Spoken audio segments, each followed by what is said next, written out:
As the city of Lakewood was closed from approximately March 23rd to the end of April, we were already backlogged 6 to 8 weeks of worth of dockets. So those dockets just kept getting pushed out and out and out, and they're just piling up on top of themselves.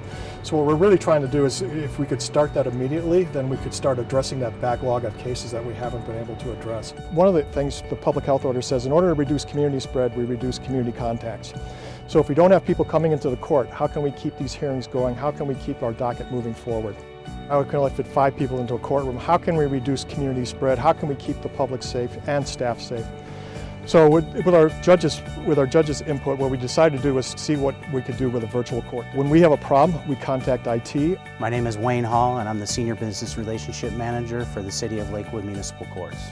I took that issue, triaged it, started thinking about it, what we could do, came up with the idea of using an existing system that we were currently using just simply for video arraignments. And by leveraging that system, contacting the vendor that we were using, we were actually able to get them to expand the licensing on it for free. So there was no additional cost to the City of Lakewood for us to expand the scope of how we were using that system.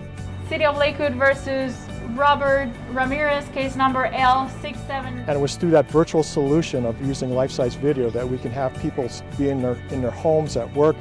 They could be out in the back. We had people in Hawaii that we've had hearings on. We've had people in San Diego that we've held hearings on, with our judge at her remote location and with our judicial specialist in the courtroom. At this point, the city attorneys are available to talk. So through the advisements, with the help from Lakewood Channel 8 and the IT department, we developed video arraignments and advisements. During these advisements, they will go downstairs, and we can fit up to 27 people downstairs who can watch it simultaneously.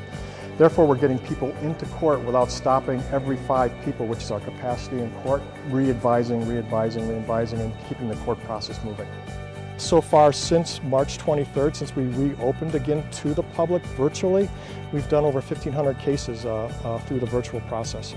So with the way that we do things here between the Lakewood IT department and with our business partners, my business partner being the Municipal Courts, really lends itself to a really great business-client relationship. And it ultimately benefits the residents of Lakewood, because everything that we put into place since COVID hit has been no extra additional cost at all to the taxpayers. And additionally, we've been able to reduce community spread by not having people come to court, and we're trying to keep people as safe as we possibly can along with staff.